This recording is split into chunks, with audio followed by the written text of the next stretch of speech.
بفرم.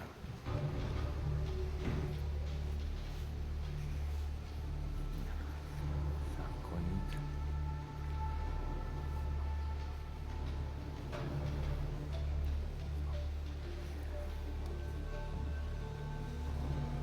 3 2 1.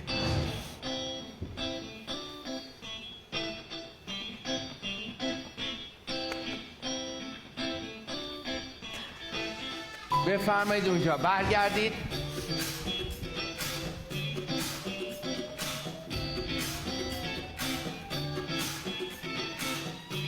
اونجا بیستید.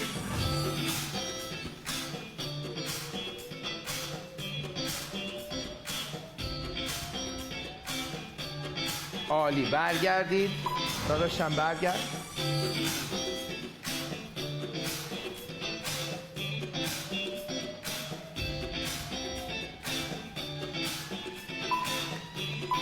برگردید خواهش میکنم. عقب‌تر خانم.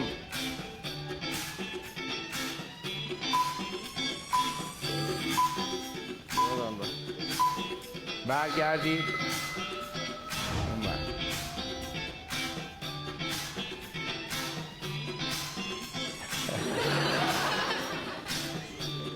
یه بار دیگه تا وقت داری اجرا کن، دیدم این کاره داری میکنی.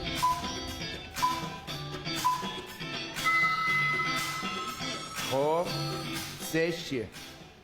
سه نداره. سه رو نشون میدی بعد نفهمیدم. آهان سه رو متوجه نشدی. همینجا واستا. خیر نفهمیدم. خواهش میکنم. آش صبر پشت کن. پا. آش پشت پا. الان این چی بود؟ پشت پا بود دیگه. اینجوری آشو هم زد گفت اینه آش پشت پا. شما چی متوجه شد؟ آش پشت پا شما چی متوجه؟ پشت پا. آخه هم زد. صبر کن ببینم. همزد میشه آش پشت پا؟ نه یه جوری انگار از پشت. قلم هم میشه. آش شله قلم کار. شما چی متوجه شدی داداشم؟ همون منم میخواستم آشو بگم ولی اینطوری آش که دارن چی؟ میگن نه درست دارم میگم. آش پشت پا نیست دیگه. آش چی آخه؟ شما ماش پشت پا بزنید. نه آش پشت پا نه. این دوم بوده احساس میکنم. چی؟ میگم احساس کنم دومیت دوم نشون داده. دم. آش دم پا. دم پا. آخه شما هم یک داده داشت. من حالا اینا ضبط شده. من نمیدونم چجوری شما گفتی آش. یه بار جلو دوربین بیا اینجا اجراش کن ببینم چجوری ما رسیدیم آش پشت پا. بفرم. این آش میپذیریم. دو ببینم. نه صبر کن. این چیه؟ من میگم این دوم. داداش خب آش پشت پا آش پشت راست میشه. این نمیشه. من میگم دوم.